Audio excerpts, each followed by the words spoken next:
Okay, so we're on with record. And now, if you guys have any questions at all through this webinar, feel free to use the chat function button on the Zoom channel. So what I'll do is I'll keep tabs on that, but I'll most likely address those questions right at the very end of the presentation, where you'll also have an opportunity to ask the questions over the microphone as well if anything arises. So today we're covering arthritis and comorbidities. Very big topic. I just will start with a little bit of a disclaimer, letting everyone know that the information and advice we're giving today is very general. It's very top line. So it's not here to be a substitute for individual treatment advice of your doctor or health care provider. So if you do have questions relating to your specific medication or your specific treatment plan, always make sure to bring them up with your doctor. So if you give me 2 seconds, I'm just going to keep letting people into the room. It's great to see lots of people coming today. It's actually quite a big session we've got today. We are talking about what are comorbidities, but we will be covering the more common ones in the context of arthritis. So we will be looking at cardiovascular disease, type 2 diabetes, osteoporosis, asthma, depression.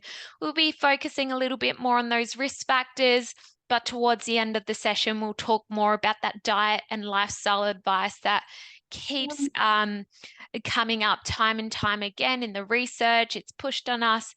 We want to know what that evidence is. So we will be talking more about that towards the end of the session. So I guess almost 1 in 3 Australians have a musculoskeletal condition. From the data we have in 2018, we know most people have osteoarthritis, rheumatoid arthritis, or another type of musculoskeletal condition. What's interesting here is that most people with a musculoskeletal condition, such as arthritis, have at least one other chronic disease.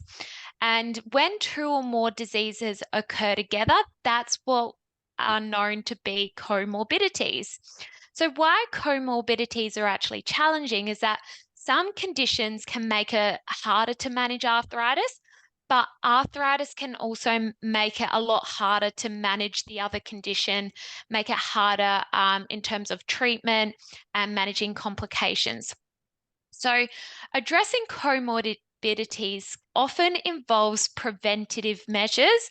There's a lot of preventative messages that we put out there. We talk about lifestyle changes that can not only benefit our health, but that can also positively impact arthritis symptoms as well. So let's take a look at some of the statistics we have. Among people with arthritis, the most common comorbid conditions that have been identified include cardiovascular disease, asthma, diabetes, mental health. And so when these coexist with osteoarthritis, it can be really challenging. And you probably can recognize this vicious cycle that we've got here on the right, in that osteoarthritis can result in the worsening of these conditions as a result of the arthritis symptoms that can arise. But these conditions can also complicate arthritis management. So it's a bit of a catch-22 situation here, and we're going to talk a little bit more about that. So the most common comorbidities in people with rheumatoid arthritis include depression, asthma, cardiovascular events, solid malignancies, and chronic obstructive pulmonary disease. So this has been pulled from the Australian Institute of Health and Welfare and the Australian Bureau of Statistics. So you can see the numbers are quite high here. Because rheumatoid arthritis is autoimmune driven and it's basically characterized by that chronic inflammation where it attacks the joints, it can also spread systemically, meaning that the inflammation can actually attack other bodily systems like the heart, the lungs, the blood vessels, which is why we see the risk increase for some of these conditions. And so I guess when it comes to this relationship between comorbidities and rheumatoid arthritis, it's very complex, it's very multifaceted. So, managing rheumatoid arthritis effectively, including early diagnosis, appropriate treatment, not only crucial for your joints, but also reducing the risk of these other associated chronic conditions here. So, what we're actually going to do is go through the different chronic diseases, the most common ones, learn a little bit more about what they are, how they arise, how we can monitor risks to get on top of management early. Because with most of these conditions, if you already have them, you want to catch them before they get bad enough, again, that you notice it and wind up with the problem you had in the first place. Or you want to catch things before they actually develop and progress. So let's start with cardiovascular disease, which is one of our biggest challenges here in Australia, being one of the leading causes of death. So cardiovascular disease, it's actually an umbrella term for all the different types of heart diseases that affect the heart, its blood vessels, and some examples include ischemic heart disease, coronary heart disease, cardiomyopathy, and these categories can overlap where an individual might experience multiple types of cardiovascular diseases simultaneously. The reason why it's such a high risk condition is that it can lead to heart attacks, strokes, and other cardiovascular emergencies. What you're seeing in this diagram here on the right hand side is a very complicated illustration of what happens, but we're going to simplify it. So, what you can actually see is that there is a cascade of events that happen, and there is an inflammatory component to this where the narrowing and hardening of the arteries can be caused by inflammation and the buildup of cholesterol. When this buildup happens in the arteries, it can make it really tricky. It can cause damage first and foremost, but it can also make it tricky for blood to actually reach the heart. This is why we want to catch it early enough before it causes any kind of problem. What's a notable statistic here is that people with inflammatory forms of arthritis are up to 2 times as likely to develop heart and blood vessel disease than people without inflammatory arthritis. And so, inflammation is a challenging thing here, but a common question that is often raised is, can you lower the risk of cardiovascular disease? And the answer is yes, through different lifestyle changes and a number of preventative measures. So, cardiovascular disease can manifest in a lot of different ways, but it's essential to be aware of what those red flags or warning signs look like that indicate a problem within the heart or blood vessels. So, that unexplained shortness of breath, chest pain, which might feel like pressure, squeezing, or a fullness in the chest, fatigue, palpitations, high blood pressure, dizziness, even swelling in the legs, ankles, abdomen. If you're experiencing any one of these red flags, it's really crucial to seek that prompt medical attention. Early detection and intervention is what's key here. It's key to a lot of these chronic diseases, but they can significantly improve the outcomes for people who have these kind of diseases. Now, when we talk about risk factors, this really applies to every condition we're going to cover today. And you'll see there are a lot of overlap, which is why we have the same kind of preventative messages that come about for reducing risk of these diseases. We have two different categories of risk factors. We have pretty much things within our control and things outside of our control. So they're also known as modifiable and non-modifiable risk factors. And you'll know that we actually have a lot more influence over them than we think. So an example of what's exactly not in our control, genetics. It doesn't actually mean it's an absolute cause of cardiovascular disease. Instead, it just means the risk is a lot higher for us if mum, dad, grandma, grandpa had the same condition. But you also have to think about lifestyle as well here. So this is where we want to talk more about the modifiable risk factors being things within our control.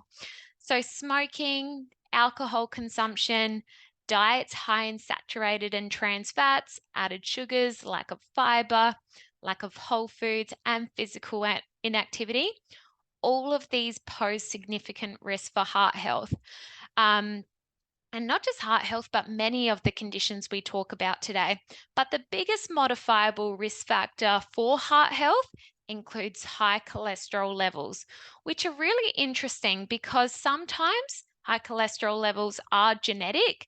There's a strong kind of genetic component there, but uh, they can also, they're largely influenced by diet and lifestyle as well. Many studies, time and time again, have shown there is a relationship between high LDL, which is known as bad cholesterol, and a cardiovascular disease. So there are so many different ways to actually manage this risk, but the treatment and management plan is entirely going to be based on something called a cardiovascular disease risk assessment, which is a calculation that can actually be done to determine the probability of experiencing a heart attack, stroke, or vascular disease in the next 5 years.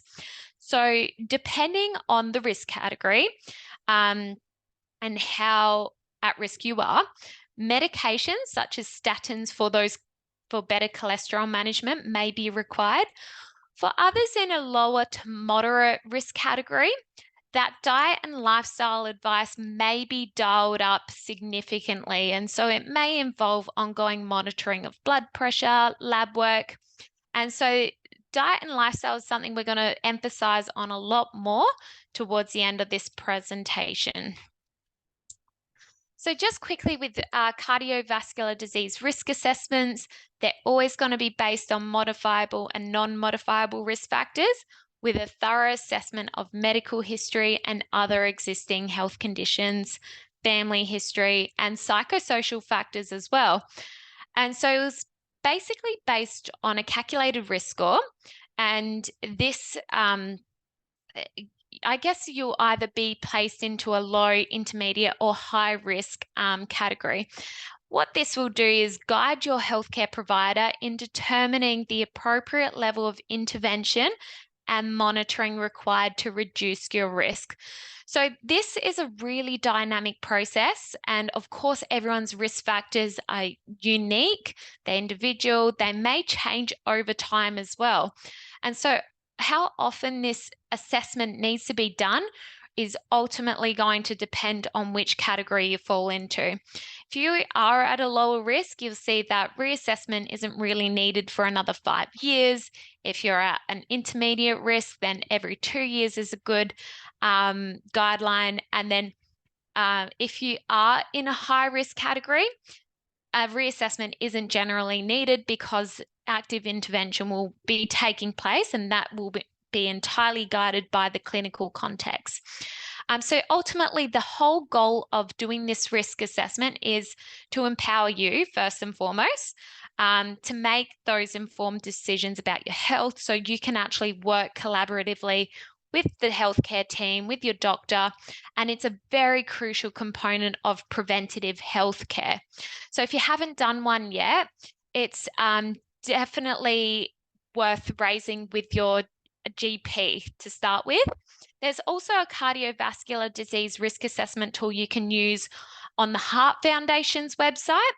And what I can do for you later, if you stay online, I can link you guys to that.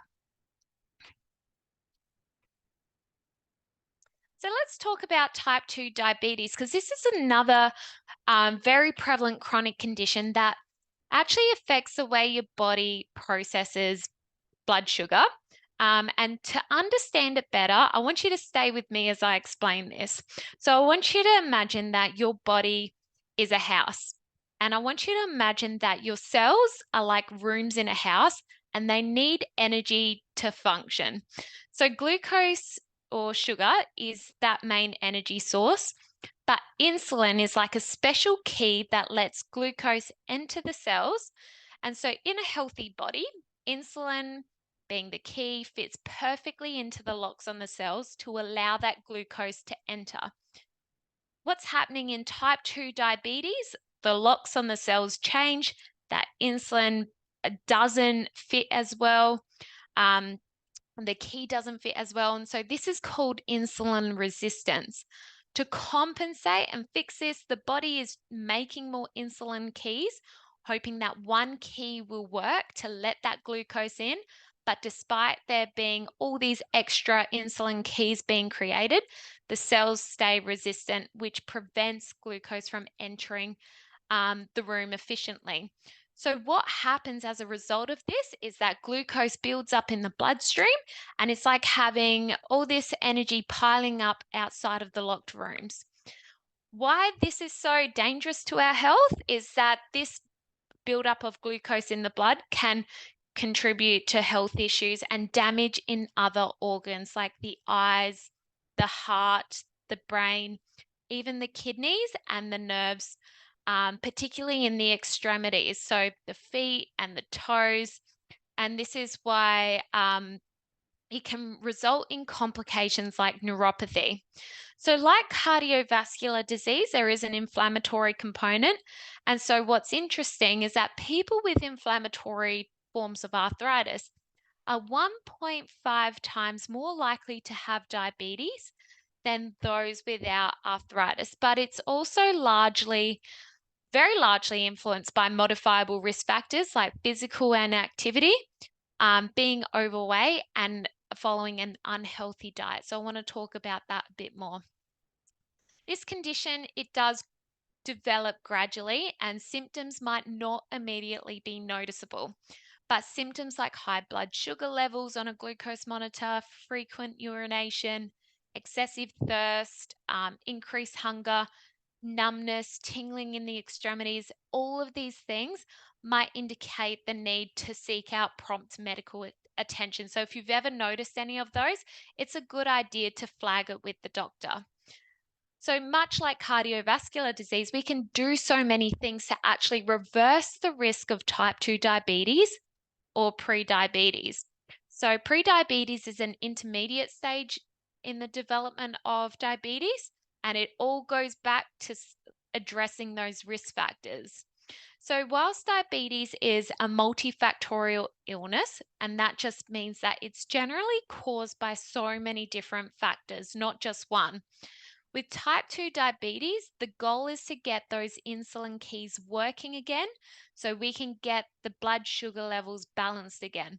One of the first things that the doctor may talk to you about include weight, exercise, and diet. So the more fatty tissue we have, the less effective the insulin will be and the more resistant our cells will become. So some very recent research even suggests that the smallest amount of weight loss of about 7% has proven to reduce the risk of type 2 diabetes by 60%. So that's huge. It's a very effective measure. Inactivity is another risk factor that's notable.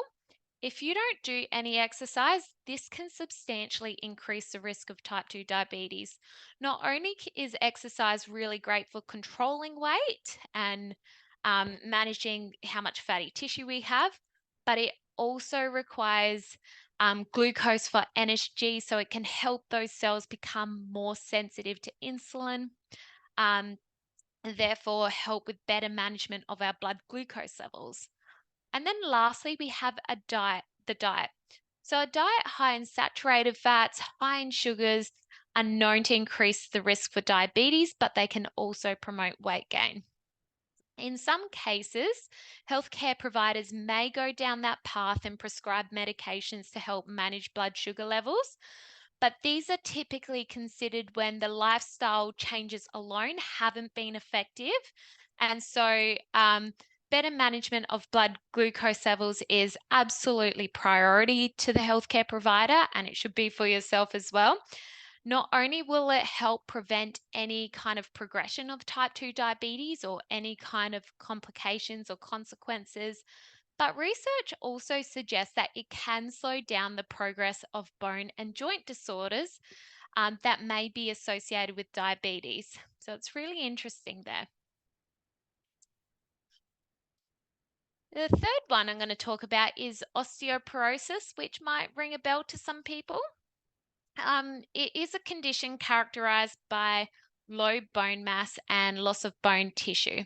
So this, over time, it can cause the bone to become weak and fragile, such that the bone can break or fracture very easily, even while doing routine activities at home.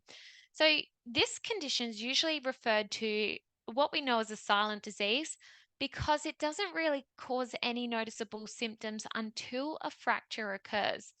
So when we're in our 20s, our bone dense we will reach our peak bone density, meaning that that's the most bone we're ever going to have in our whole lifespan. But as we do get older, our bone starts to become weaker and it starts to break down faster than it actually builds. So what you're seeing here in this picture is healthy bone versus osteoporotic bone, which you can see is quite porous, quite frail, very delicate. And while osteoporosis and arthritis are distinct conditions, they can certainly coexist. So, osteoarthritis, especially in weight bearing joints like the hips and the knee, it could contribute to changes in gait and mobility, which does increase the risk of falls and fractures, especially in those individuals with osteoporosis. In people with rheumatoid arthritis, chronic inflammation can actually directly affect that bone density. So it can lead to a greater risk in itself. And you also have the fact that the medication used to manage arthritis, particularly corticosteroids, are also known to contribute to that bone loss. So bone density is something we certainly want to be monitoring closely, especially if we recognize any of these risk factors. So, osteoporosis affects men and women, but it is a lot more prevalent in women, especially those past menopause. It does become a lot more common with age, but there are so many different factors that will influence how well we maintain our bone density or how fast we lose bone.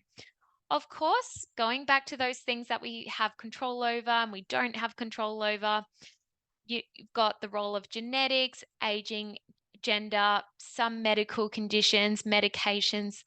They're things that we can't exactly change. We can monitor closely. But what's really interesting about the bones in this condition is that the bones are in a constant state of renewal, meaning they have this remarkable ability to regenerate tissue to replace old damaged bones. It's not to say that this condition is reversible, but there are things we can do to support our bone density and maintain what we've got left. So, addressing things early, like inadequate calcium intake, our bones really need that calcium to facilitate that remodeling and building of the bone.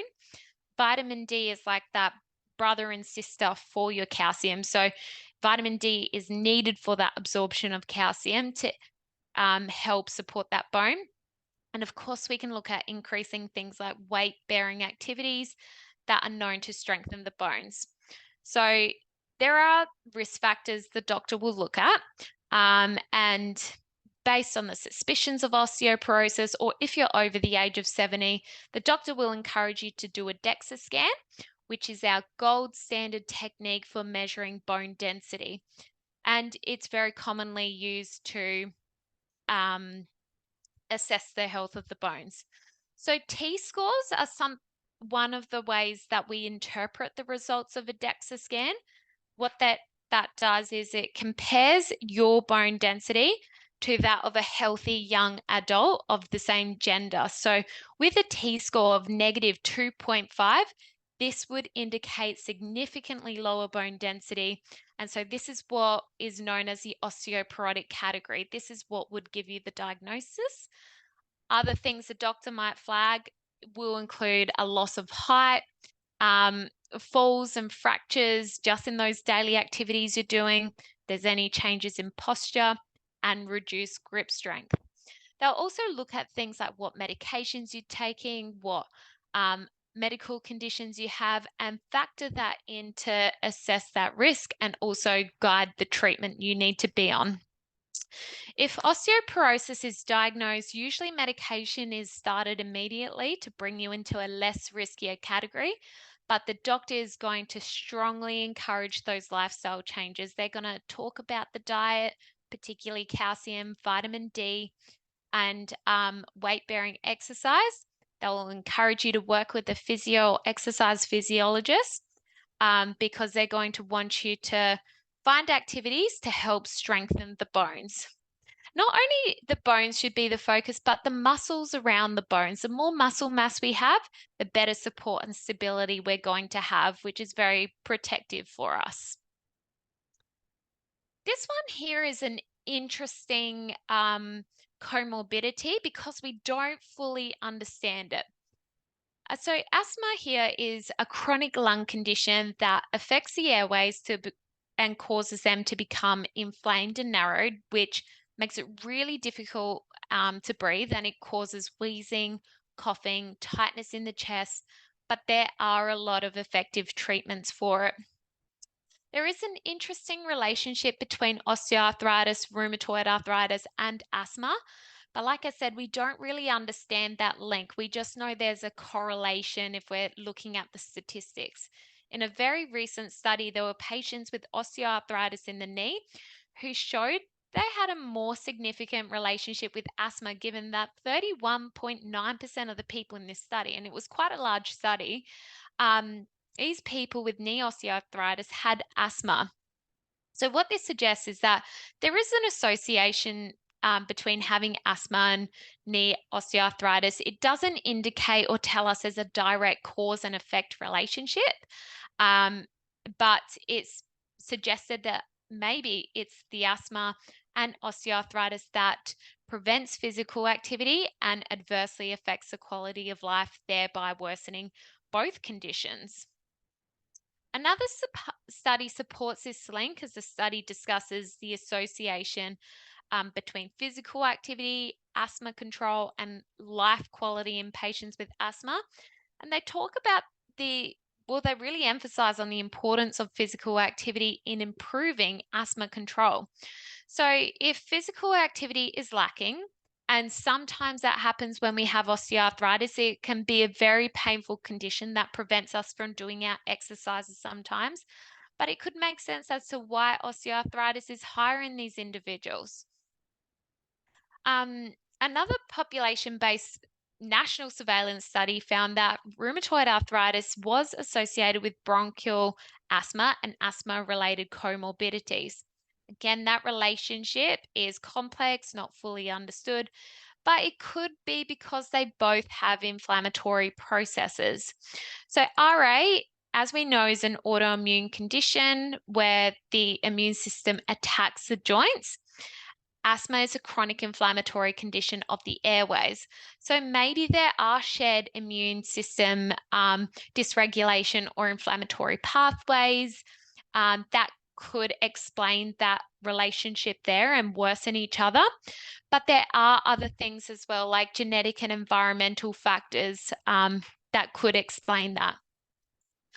If you have arthritis, but you're not quite sure if you do have asthma, symptoms like tightening in the chest, wheezing, coughing, difficulty breathing, rapid breathing, these are all very common. And so if these signs are present, this could be a good sign to go speak with your doctor. But it's a very complex condition influenced by both genetic and environmental factors. So several risk factors are associated with the development of this, and they can vary from person to person. Rheumatoid arthritis is one alone. You also have genetics, allergies, respiratory infections, occupational exposure, air pollution, obesity, stress, and medication. What's different about this condition is that there are major non-modifiable risk factors involved, but the modifiable risk factors, whilst they can be influenced through lifestyle changes and environmental adjustments, like maybe it's reducing exposure to smoke, reducing exposure to common allergens, being vigilant about triggers, Modifying these risk factors doesn't exactly guarantee the prevention of asthma. It can contribute to better respiratory health and reduce the severity of symptoms, but it's not really going to reverse anything. Asthma is mainly medication with managed with medications, but it's also important to understand and avoid triggers, have an action plan ready to go, and engage in regular ongoing monitoring. So the last common comorbidity I want to talk about is depression. And it is a very common mental health disorder characterized by persistent feelings of sadness, hopelessness, and a lack of interest in pleasure or pleasure in activities. So this goes beyond the normal up and downs that everyone experiences from time to time. So, depression can affect how we think, how we feel, how we handle our daily activities. And it's estimated that up to a third of people living with arthritis have depression, making it one of the most common comorbidities of arthritis. And the relationship between the two is very complex. It's suggested that major depressive disorders affect 13 to 17% of patients with rheumatoid arthritis as well, but that is a huge amount of people that are affected by depression who live with arthritis. And what you can see here in this image here, the list of clinical signs of depression. And I'm not going to go through all of these, but what I do want to do is unpack its relationship with arthritis, because arthritis we know to involve chronic pain and persistent pain. This is not only physically taxing, but it can be emotionally draining, leading to feelings of frustration, helplessness, sadness. And so chronic pain is just one of those significant factors that can contribute to development of depression. Not only is it painful, it can result in functional limitations, which can reduce our ability to perform daily activities, engage in the things we loved. So this can contribute to feelings of sadness and sense of loss. There's also a biological explanation for the relationship. So there is increasing research being done to suggest that the inflammation can play a role in the development of depression, being that inflammatory molecules produced by the immune system might impact the brain and the nervous system and contribute to those depressive symptoms. So, medication side effects, sleep disturbances, even, I guess, living with a chronic illness like arthritis, social isolation, the financial challenges. There's a lot of different layers when we talk about what could contribute to depression, but it can be effectively treated as part of a comprehensive treatment plan, which might involve therapy, stress management. Some health professionals might encourage medication. It's not for everyone, but for some people, it may have its place. But that's why working closely with a healthcare team, they're able to weigh up the pros and cons of medication. They're able to look at all the things you can do in your lifestyle to address both physical and emotional aspects of arthritis, look at ways to manage depression. Um, and there are so many different lifestyle changes that can actually have major benefits for long-term management of depression.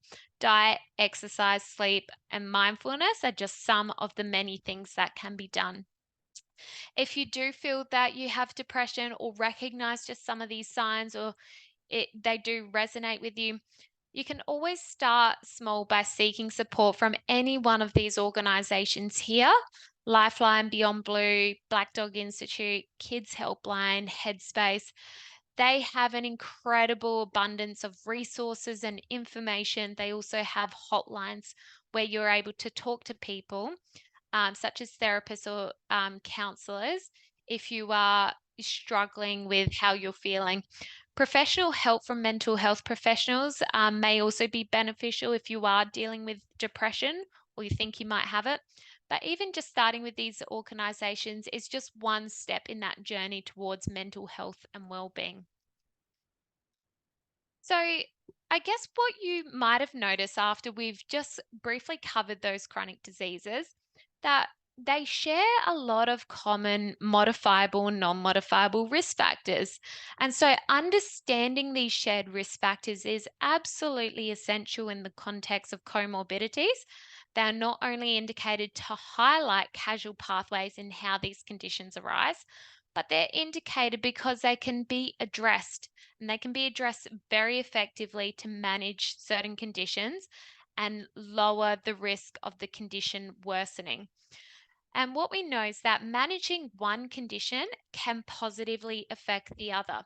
For instance, losing weight and increasing physical activity, not only very effective for managing diabetes, but also reducing joint stress and the inflammation in arthritis, preventing arthritis from worsening.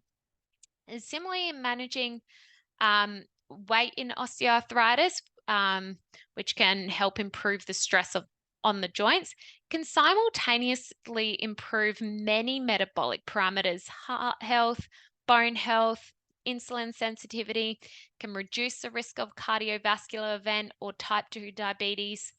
But what's key here is that we're aware of these risk factors, but the prevention of chronic diseases are absolutely possible. We do need to be engaged in regular health checkups, screenings, and take a more proactive approach to managing health to achieve the benefits of them. So, we've spoken about diet and exercise along the way, and who here agrees or has heard of a food first approach? Anyone? So, a healthy, balanced diet has shown to play a very crucial role in managing many of these chronic conditions and promoting overall well-being. So, being in Australia, our dietary patterns are highly westernized, meaning that our dietary pattern typically consists of a lot of processed carbohydrates, high amounts of meat, saturated fats, high sugars, lots of salt. We have larger portion sizes. We have an abundance of readily available food that isn't the best for our health. And these dietary habits are commonly observed in many Western countries, Australia being one of them. It's due to the composition of this diet containing the high amounts of fat, the sugar, the salt, also lower in fiber, lower in healthy fats and whole foods. This is why the westernized diet has been associated with an increased risk of various health problems, including obesity, cardiovascular disease, type 2 diabetes, and even certain cancers. Now, what's interesting is that not only have we seen our portion sizes get bigger and bigger in Australia, we've seen the growth of fast food outlets. We've seen a shift away from our fresh whole foods and a greater reliance on processed foods. So, whilst we've seen the food environment change, we've also seen a trend, and we've seen heart diseases affect more people than ever here in Australia. We have seen increasing rates of obesity in both adults, children, even toddlers. We have seen cancer rates increasing. And so we're not actually saying that these are directly related to one another and they cause one another, but there is an interesting correlation and a relationship there that has been observed over the past 30 years. Now, one diet that has been comprehensively studied and strongly advocated for, especially for chronic disease prevention, is the Mediterranean diet. So, time and time again, it has been voted the healthiest way to eat for overall health. And the reason being, aside from healthy food choices, it's also kind of a lifestyle with enjoyment being front and center. So many research studies have found that not only it contributes to better heart health, but can lower blood pressure, lower cholesterol, and reduce the overall risk of a cardiovascular disease mortality. Can also reduce the risk of type 2 diabetes, stroke, Alzheimer's, Parkinson's disease. And so population studies, very large population studies, I should say, have suggested that an adherence to the Mediterranean diet could be associated with an overall increased longevity and better quality of life. So sometimes we go, well, what is the actual Mediterranean diet? So this diet emphasizes the consumption of nutrient-rich foods such as fruits, nuts, seeds, vegetables, fish, legumes, whole grains in combination with healthy fats from our olive oils, our nuts and seeds.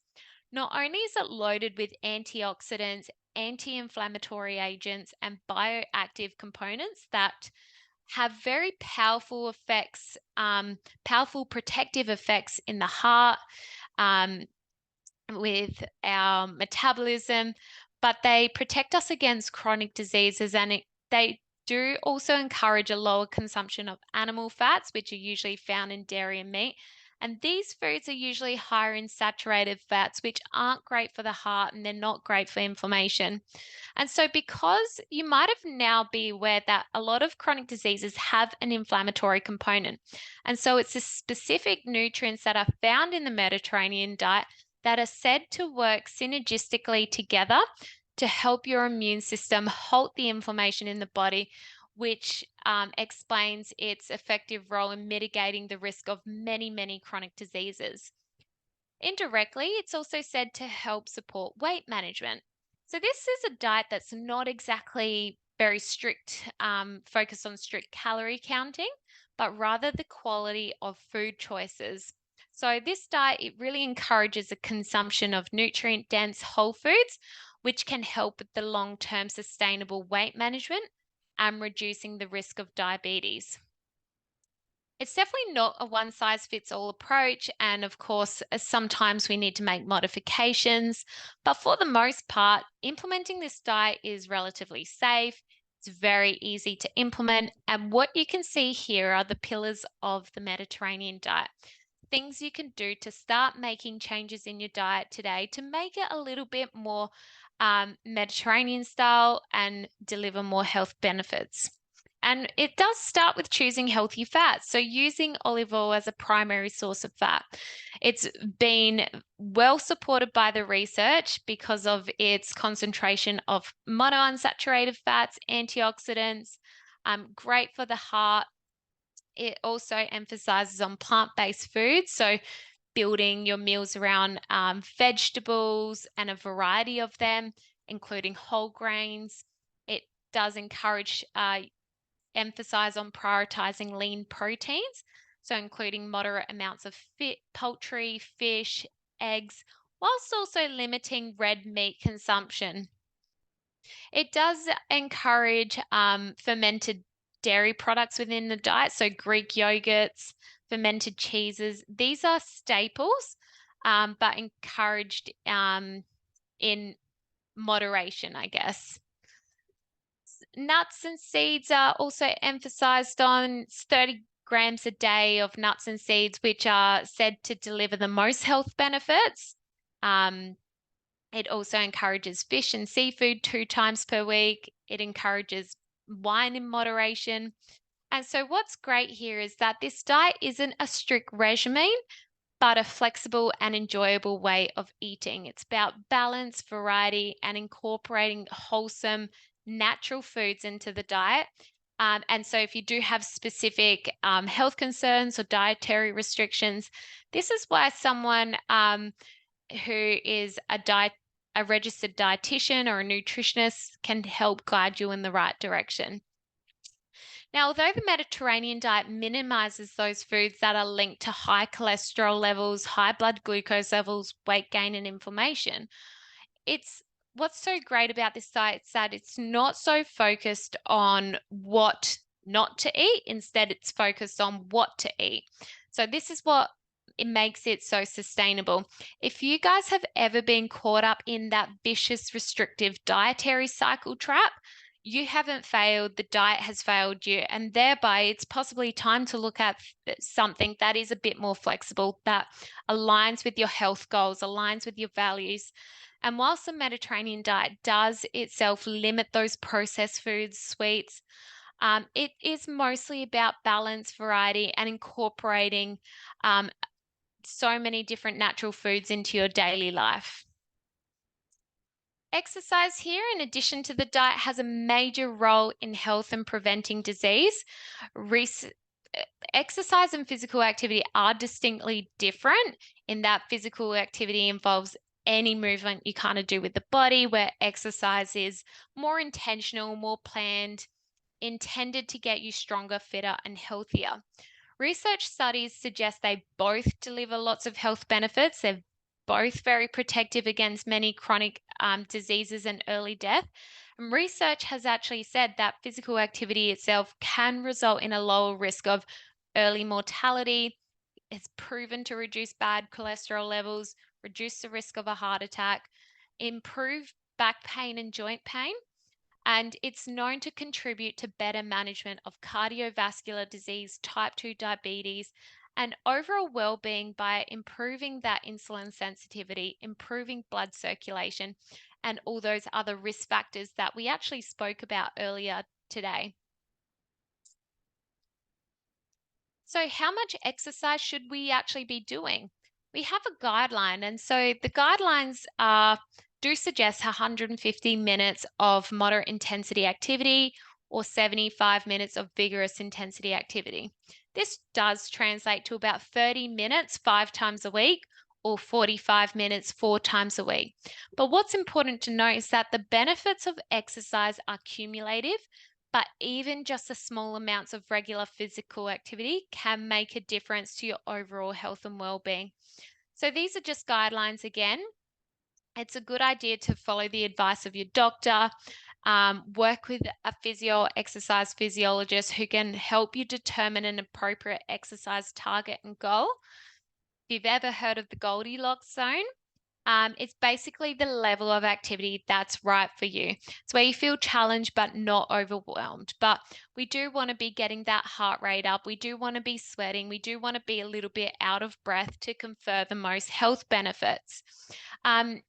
I guess living with arthritis, you do want to poke the bear because we do have limits, but this is why working with someone can really be helpful because they can help you work out what those limitations are. They can work with you around that discomfort. You can progress by gradually increasing intensity or the duration of the workouts, and explore and experiment because you want to be doing things that you enjoy and you're able to stick to as well. How can we actually get moving more? And it just starts by sitting less.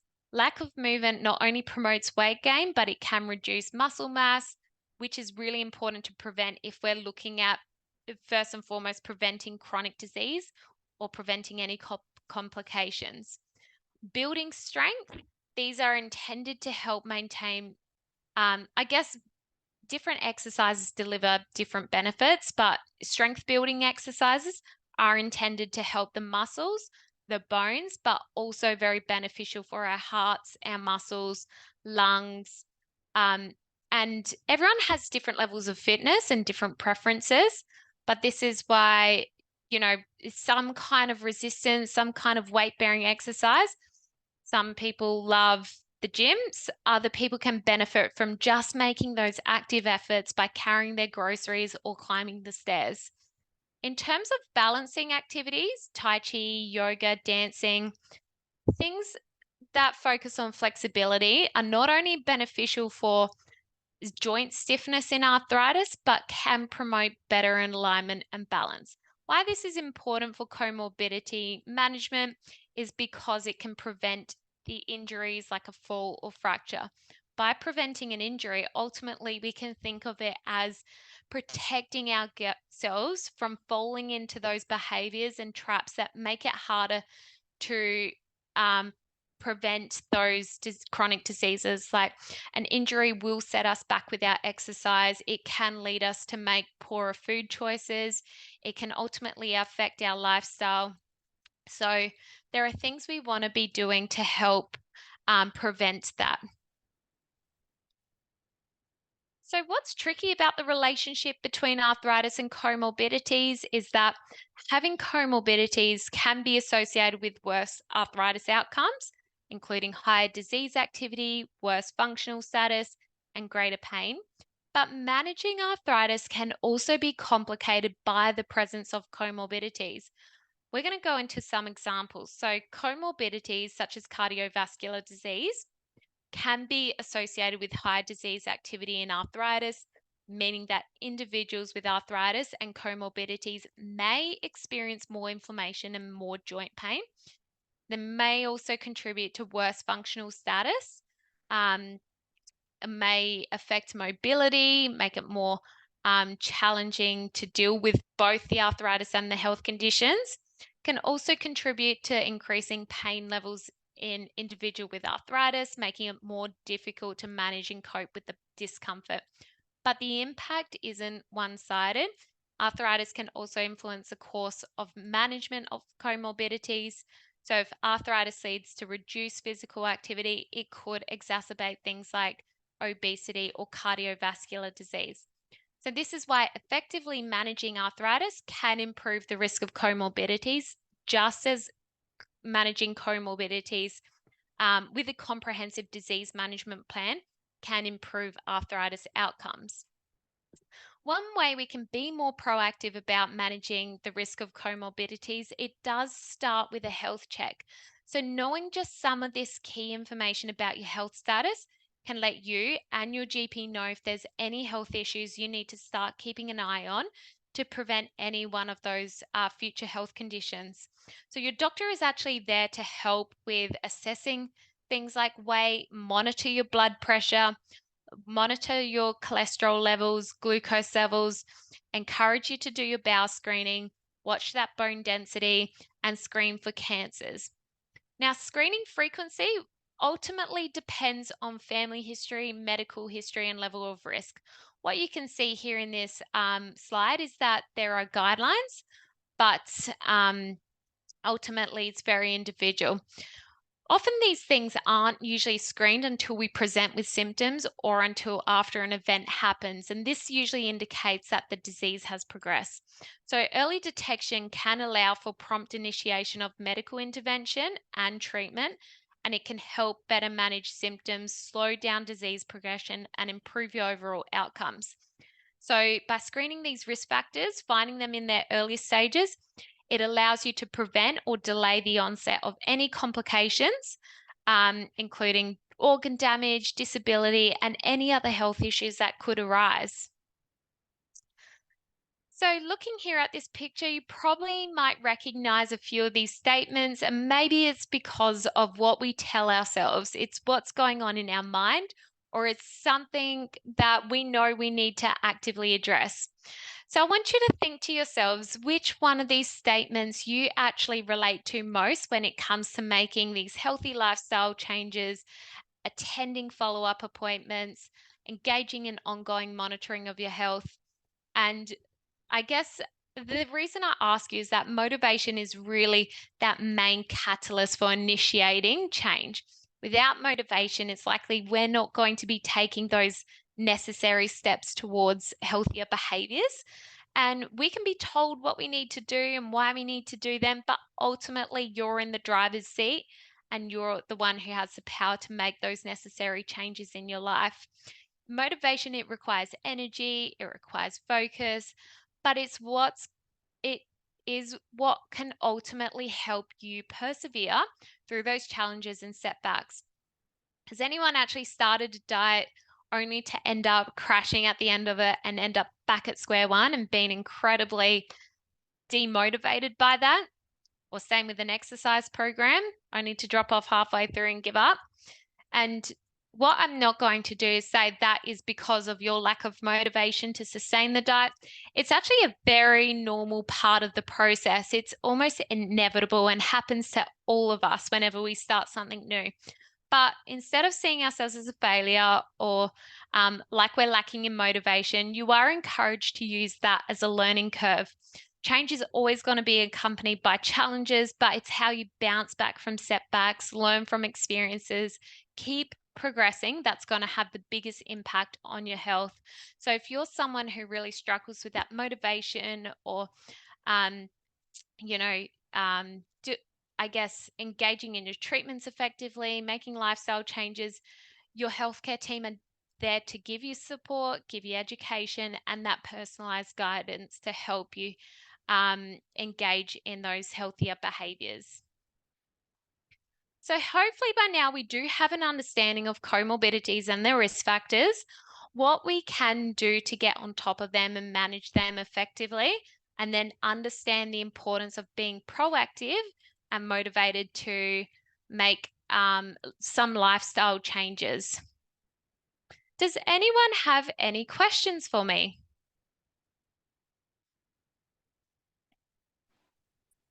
I do.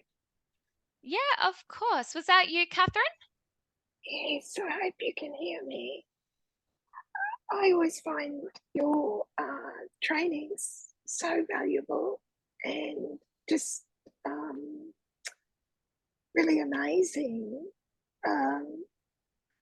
But the question I have is, this might be a bit clumsy how I say it.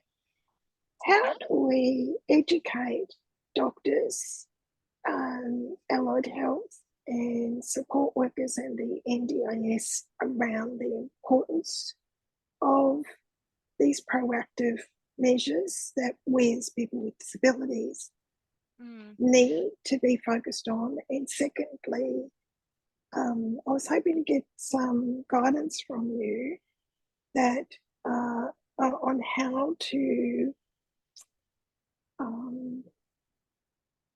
manage a situation where I live with multiple systemic autoimmune conditions, two of them that I believe it's quite unique to. I fall into a very rare category of people who, for whom ultraviolet light triggers my immune system into a flare and systemic flare. And so during daylight hours, there's a lot of restrictions placed on me. Less so in winter when the UV index is at 3 UV index during the day, but I live in Queensland where we're in extreme UV index levels as an average of 12, 13, 14, which is just really dangerous for me. Yeah. I don't know how to manage the fact that I've got to try to get people to do things later in the afternoon and towards the evening when the light is down. Everybody expects things to be done during the day. So if I need somebody to help me go for a walk, it's becoming quite difficult because they think you're nuts. They don't know much about these autoimmune diseases and the weird sort of things that happen, and they become obstructive. But secondly, when you've got multiple conditions that are quite complex, most people don't really understand it, and you've got to spend a lot of time explaining and trying to document. You end up having to document everything yourself and try to explain and give them information like what you provide, to say to them, look, this is really important for me to be not wasting all my time explaining to supports the same information over and over again. I need you to give me space and support to help me do, the exercise and movement that I need to be doing, but it needs to be done differently from other people. I can't go to pools and do hydrotherapy. I can't go to gyms. It's a lot of barriers to navigate. You end up wasting whatever little bit of functional capacity and energy you have trying to